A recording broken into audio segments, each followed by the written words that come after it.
One piece is gonna take a minute to eat. So you get this like sort of experience of the flavor of the candy, chewing it, and then the salt, and then you're like, okay, I had like some sugar, I'm good to go.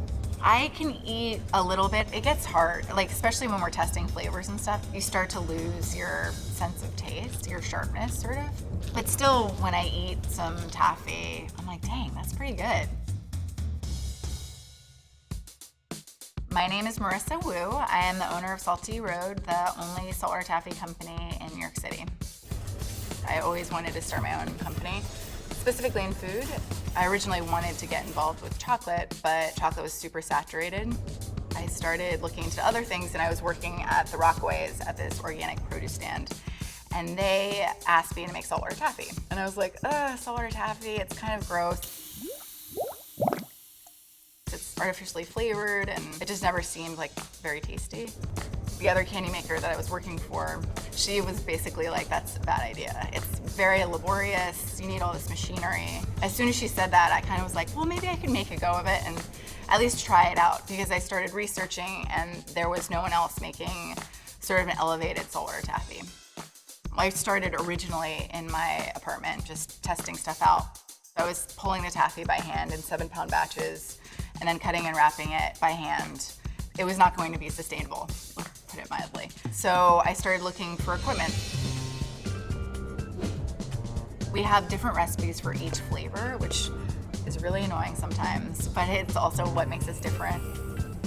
So if we're making a vanilla, we'll scrape out vanilla beans and put the pod and the beans in with the cook in the kettle. And it'll cook with our base, and then we'll pour it out when it's ready onto a cooling table. And then we'll add large grain sea salt.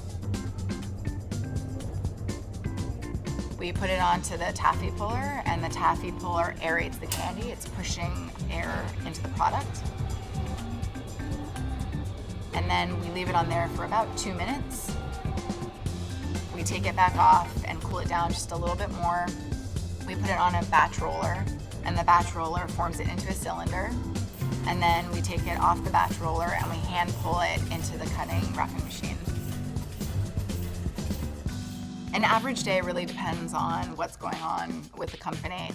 If my candy maker calls out sick, I'll be making candy that day. If something breaks, it's dealing with that kind of stuff.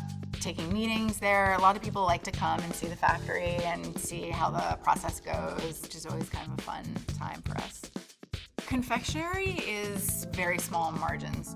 It's really about economy of scale. The machines that we work on are really small batch sized candy machines. My kettle is a 25-pound batch kettle. Anyone that's gonna be making good money, it's gonna be much larger than that. We're a very small company. We don't have a salesperson, and I don't work on sales very often, so most of the stuff that we do is from people seeing it in other shops. I have a really awesome designer, so the designing part came pretty naturally, and that is where we get a lot of our organic sales. So we just had something that was special and different. I think it's really important that things look good and taste really good.